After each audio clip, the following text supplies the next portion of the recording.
दोस्तों लैबटेक्स में आप सभी का बहुत बहुत स्वागत है। मैं नासिर और मेरे साथ दिलदार सर हैं। और आज हम लोग बात करेंगे, एक शॉर्टिंग का केस है और डुअल मॉसफेट है जो कि बहुत ही रेयर मॉसफेट होती है। तो आइए मैं आपको ज़रा केस दिखाता हूँ। ये बहुत ही फेमिलियर मॉडल है। 5537 का ये बोर्ड है। पार्ट नंबर देख सकते हैं LA-9982P। और इसमें जो प्रॉब्लम आई है कि इस एरिया में शॉर्टिंग आ रही है। तो ये वाला डुअल मॉसफेट एक ही बोर्ड में यूज़ मैंने देखा है होती है। और हालांकि डुअल मॉसफेट तो बहुत तरह की होती है, लेकिन यहाँ पर थोड़ा सा अलग रिक्वायरमेंट है इसकी। और ये वाली मॉसफेट आपको जनरली नहीं मिलती है, सिर्फ इस बोर्ड में ही ये पाई जाती है। तो आइए मैं आपको दिखाता हूँ कि प्रॉब्लम पहले क्या आई है मुझे। ये जो जहाँ पर से DCN लगा रहा हूँ,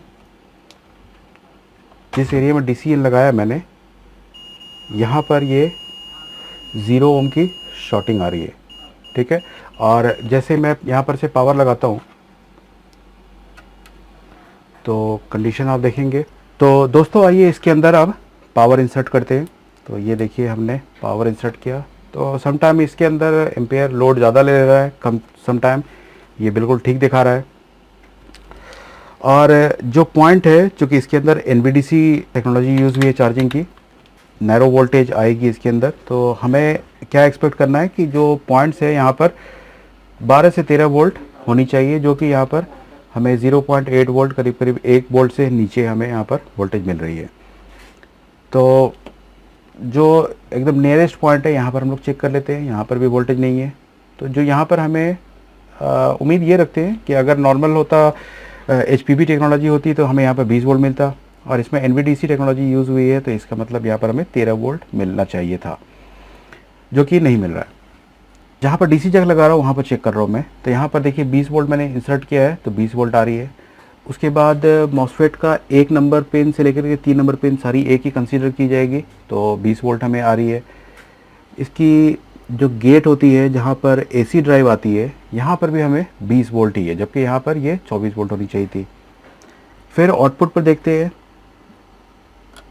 आउटपुट पर हमारी भी 20 वोल्ट है।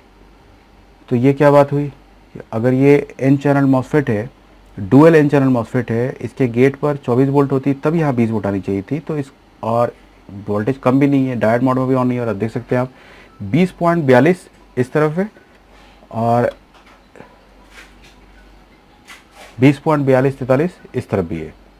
तो ये डायोड मोड में भी नहीं है। तो हुआ क्या है यहाँ पर प्रॉब्लम। अब इसकी शॉर्टिंग चेक कर लेते हैं एक बार। ड्रेन 1 से ड्रेन 2 की शॉर्टिंग चेक कर रहा हूँ मैं। तो ये देखिए आप 0 ओम आ रही है। तो ये तो चेंज करना ही पड़ेगा, जो कि करंट का तो ये कोई यहाँ पर ना मेज़रमेंट बचा ही नहीं है। इसलिए आप ध्यान देंगे कि यहाँ पर से AC ड्राइव नहीं निकल रही है।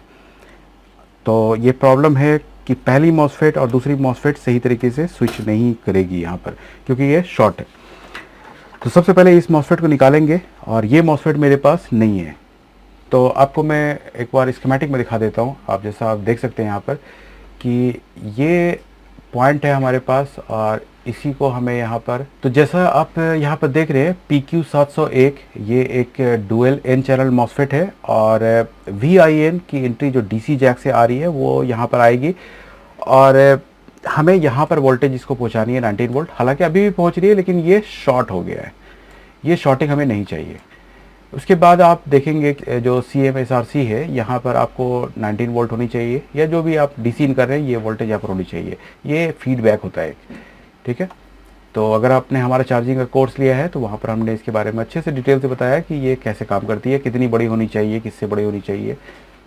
अब दूसरी बात ये हुई कि AC ड्राइव आपको यहाँ पर एक सर्टेन हाई वैल्यू आएगी, जिससे कि ये गेट पर आएगी और ये स्विच होगा ड्रेन 1 से ड्रेन 2।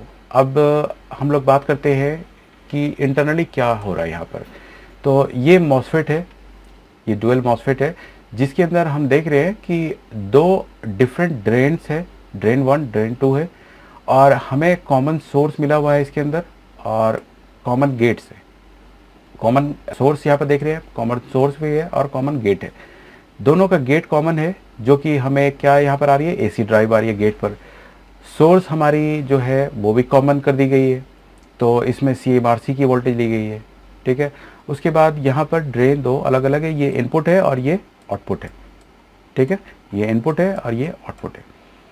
अब ये शॉर्ट हो गई है तो ये दोनों मिल गई है, तो जिसकी वजह से ये काम नहीं कर रहा है। अब इसको हमें कैसे डिज़ाइन करना खुद से, यानी हमें जो है यहाँ पर एक जुगाड़ करना है और एक नॉर्मल 2 मॉसफेट को लेकर के एक मॉसफेट बनानी है इसी तरह की। तो कैसे बनाते हैं आइए देखते हैं। So now as you can see that I have combined 2 MOSFET and I have tried to make it the dual MOSFET.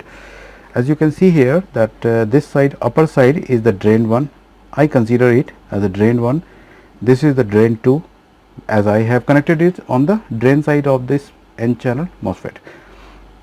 And since the source and the gate is common, so I have connected the both terminal, both source side of the MOSFET. तो जैसा दोस्तों यहाँ पर आप देख रहे हैं कि मैंने यहाँ पर कोशिश की है कि डुअल मॉसफेट बना दूँ, और डुअल का जो आर्किटेक्चर आपने देखा वहाँ पर कि 2 सेपरेट ड्रेन दिया हुआ वहाँ पर, तो मैंने 2 सेपरेट ड्रेन यहाँ पर कर दिए हैं। तो ये एन चैनल का जो मॉसफेट है इसकी ड्रेन पर 2 मैंने जम्पर जोड़ दिए।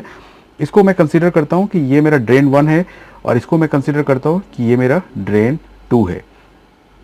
और रही बात इस तरफ की, तो जैसा कि हमने देखा कि इसका सोर्स और इसका गेट कॉमन है, तो मैंने दोनों मॉसफेट के गेट को और दोनों मॉसफेट के सोर्स को कनेक्ट कर दिया है और उस पर एक जंपर जोड़ दिया है जो मुझे उस पॉइंट पर जोड़ना है जो कि कॉमन सोर्स है और कॉमन गेट है। तो आइए पहले मैं इसको कनेक्ट कर लेता हूँ, क्योंकि पहले यहाँ पर से मुझे देखना है कि ये जो इसका एरिया है ये वाला, ये ड्रेन 1 है और ये ड्रेन 2 है। इसमें से इसका जो गेट है वो पहले मुझे देखना है कि एक गेट अंदर की तरफ हो सकता है, वो पहले मुझे यहाँ पर अभी श्योर करना है। उसके बाद मैं आपको कनेक्ट करके दिखाता हूँ, फिर ऑन करके दिखाऊंगा कि क्या ये कंडीशन। दोस्तों जैसा कि यहाँ पर आप देख सकते हैं कि इसकी ऊपर वाली जो मॉसफेट है इसकी ड्रेन को मैंने, जो ये कॉइल है इसके डीसी जैक पर भी जोड़ सकते हैं आप, क्योंकि मुझे ऑलरेडी डीसी जैक नहीं है मेरे पास, तो सिर्फ बोर्ड आया मेरे पास। इसको मैंने इस कॉइल पर जोड़ रखा है। और जैसा कि मैंने आपको बताया था कि ड्रेन 2 जो है वो इस तरफ है, जो कि हमारी इस सेंसिंग रजिस्टर पे जाएगी, जैसा कि डायग्राम में भी मैंने दिखाया आपको। तो ये ड्रेन 1 है और ये ड्रेन 2 है। तो इस मॉसफेट के ऊपर वाले का जो है मैंने ड्रेन 1 पर जोड़ रखा है। आप किसी को भी जोड़ सकते हैं, ऐसा नहीं है ज़रूरी कि आप इसी को जोड़िए। आप इसको, इस तरफ वाले को इधर जोड़ दीजिए, इस तरफ वाले को, दोनों अलग अलग जोड़ना, 2 ड्रेन आपको देना है। और सोर्स चूँकि कॉमन है तो ये जो है पॉइंट, ये आपकी गेट है, ठीक है, और ये बीच वाली सोर्स है। तो ये कंफर्म आपको करना होता है कि इसमें गेट कौन सी है और सोर्स कौन सी है। तो देखिए सोर्स को, ये मैं इसको आपको अच्छे से दिखाता हूँ। ये देखिए, ये जो है 1 2 3 पिन, नीचे वाले का भी ऊपर वाले का भी। पहले तो दोनों मॉसफेट को जोड़ दीजिए और इसके सोर्स को मैंने बीच वाले पर जोड़ रखा है जो कि CSMRC है, ठीक है। और इसकी गेट को हमने यहाँ पर जोड़ रखा है, जो कि पहले तो 4 ओम है यहाँ पर रजिस्टर, उसके बाद 4 पॉइंट समथिंग 4.2 ओम की यहाँ पर रजिस्टर लगी, किलो ओम की रजिस्टर लगी रहती है। 4.2, सॉरी बोलने में मिस्टेक हो गया, 4.02 किलो ओम की यहाँ पर रजिस्टर लगी रहती है। उसके बाद ये चार्जिंग IC से आ रही होती है AC ड्राइव। तो ये कंडीशन है। इसको मैंने अभी हवा में ही टांग रखा है मॉसफेट को, और देखने में थोड़ा सा अजीब लग रहा होगा आपको, लेकिन चलिए जुगाड़ करना पड़ता है, क्योंकि चाहे तो मुझे इसको वापस करना पड़ता, मैं वापस करने के मूड में ज़रा नहीं हूँ। तो इसको मैं चाह रहा हूँ कि ये रिपेयर हो जाए।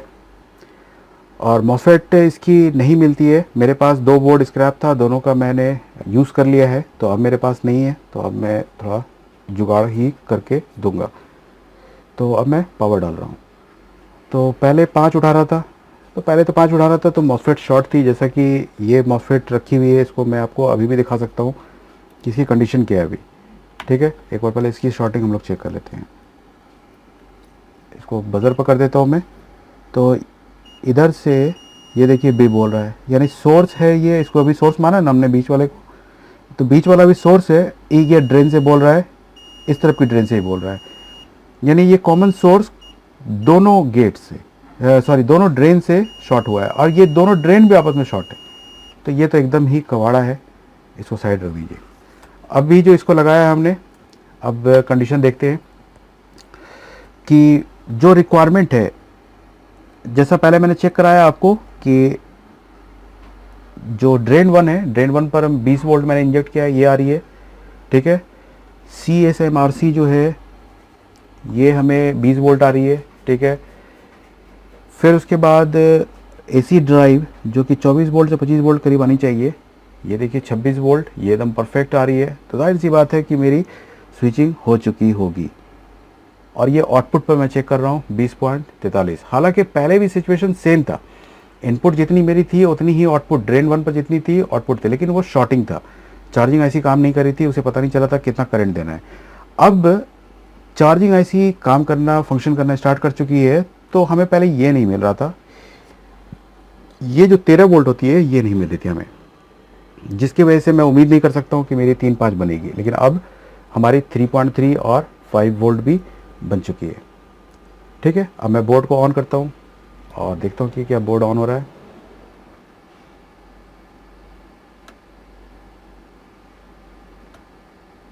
मुझे लगता है कि ये ऑन ऑफ स्विच पीछे की तरफ होगा इसका, तो चलिए हम लोग पीछे की तरफ से ऑन करते हैं। यहाँ पर इसका ऑन ऑफ स्विच है, तो अब मैं यहाँ से इसको ऑन करता हूँ। तो आप देख सकते हैं कि बोर्ड ऑन हो गया है, लाइट यहाँ पर ग्लो कर चुकी है बोर्ड के ऊपर। तो बोर्ड ये सही से ऑन हो चुका है और इसमें अब मैं डिस्प्ले चेक करूँगा और कस्टमर को मैं एस्टिमेट देने वाला हूँ। तो दोस्तों, जैसा कि आपने देखा कि ये मैनेजेबल वर्क भी हम आराम से कर सकते हैं, बशर्ते कि हमारा बेसिक ठीक होना चाहिए।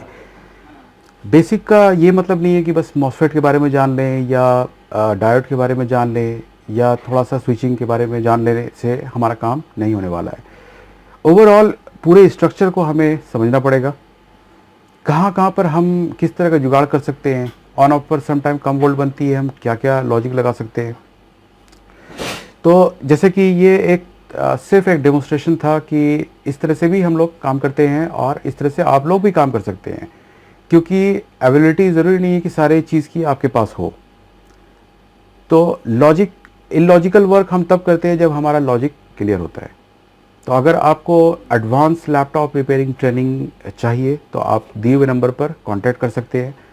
आप किसी पर्टिकुलर सब्जेक्ट को भी आप हमसे एक्सेस कर सकते हैं, जैसे कि आपको DSO सीखना है या आप रिपेयरिंग अच्छे से कर रहे हैं लेकिन चार्जिंग ऐसी में फंस जाते हैं, तो आप चार्जिंग का सेक्शन ले सकते हैं हमसे, या 3-5 का सेक्शन ले सकते हैं, या कम्युनिकेशन का सेक्शन ले सकते हैं, LVDS का सेक्शन ले सकते हैं। अलग अलग जो भी आपकी रिक्वायरमेंट है उसके लिए आप हमसे दिए हुए नंबर पर कांटेक्ट कर सकते हैं।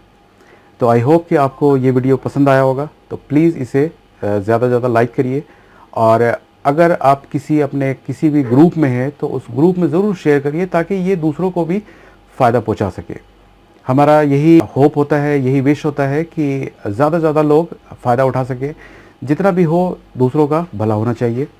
तो इसलिए हम लोग हाइड नहीं करते हैं, जितना हो सकता है वो आपको मैं कंट्रीब्यूट करता रहता हूँ, हेल्प करता रहता हूँ। टाइम की कमी होती है, ये जाहिर सी बात है, तो सम टाइम हम लोग कॉल का जवाब नहीं दे पाते हैं, सम टाइम मैसेज नहीं देख पाते हैं, मैसेज जवाब नहीं दे पाते हैं, क्योंकि अभी लोड भी कुछ ज़्यादा है हमारे पास, क्योंकि हिंदी का भी बैच चल रहा है और इंग्लिश का भी बैच चल रहा है। तो इसके लिए मैं माजरत चाहूँगा कि आप लोगों को मैं अच्छे से एंटरटेन नहीं कर पा रहा हूँ। तो इंशाल्लाह जल्दी ही इन सब चीज़ों से फ्री हो जाऊँगा, तो आप लोगों के लिए भी मैं बहुत अच्छा काम करूँगा।